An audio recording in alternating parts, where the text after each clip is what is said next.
आपके नहीं बढ़ रहे तो फिर साथ किसका लेना चाहिए? चंद्रशेखर जी का साथ लेना चाहिए, तब जाकर के बात बन सकती है। मैं तो हर बार ये बात कहता हूं कि हमसे पहले जो हुआ उसके गुनहगार हम नहीं, और हमारे साथ यदि कुछ गलत हो रहा है हम उसको देख रहे हैं तो उसके जिम्मेदार हम हैं। भाई हमारे सामने यदि कुछ गलत हो रहा है उसके जिम्मेदार कौन है? हम ही तो हैं। भाई हमारे बाप दादाओं ने पूर्वजों ने जो किया भाई उन्होंने कर दिया, अच्छा किया बुरा किया, उसके जिम्मेदार हम नहीं। लेकिन यदि हमारी आंखों के सामने कुछ गलत हो रहा है तो उसके जिम्मेदार हम हैं। अच्छा बताओ एक बात खड़ा करके, क्या गलत होने देंगे आप लोग? एक बात खड़ा करके बताओ, नहीं होने देंगे। क्या गलत होने देंगे? क्या बेगम पूरा बसाना है? बसाना है ना, तो बस यही तो है। इतनी सी लड़ाई है, इतनी सी बात है जिसको समझने में सदियां लग गई, सदियां बीत गई, लेकिन अभी तक समझ में नहीं है।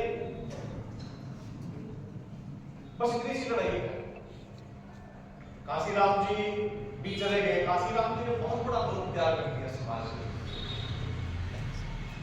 काशीराम जी ने तो बहुजन हित बहुजन सुख है करा दिया। काशीराम जी कहते थे कि ये जो वोट है ये वोट दो धारी तलवार है। यदि आप इसको सही चलाओगे तो दुश्मन का गला काट देगी, यदि आप इसको गलत चलाओगे तो अपना गला कटवा बैठोगे। ये तो दो धारी तलवार है ना। अब तक हमने इसका गलत यूज किया।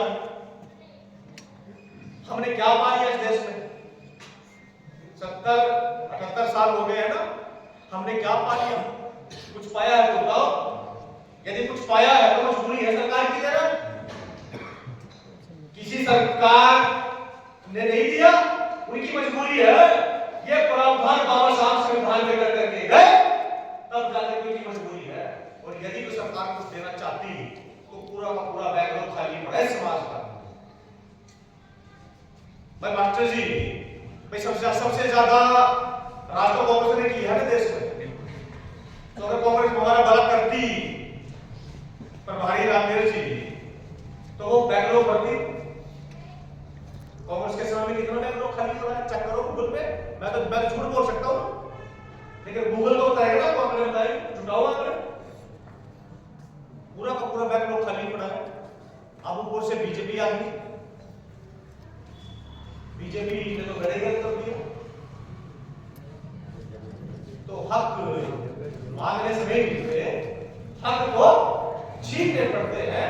जैसे बाबा साहब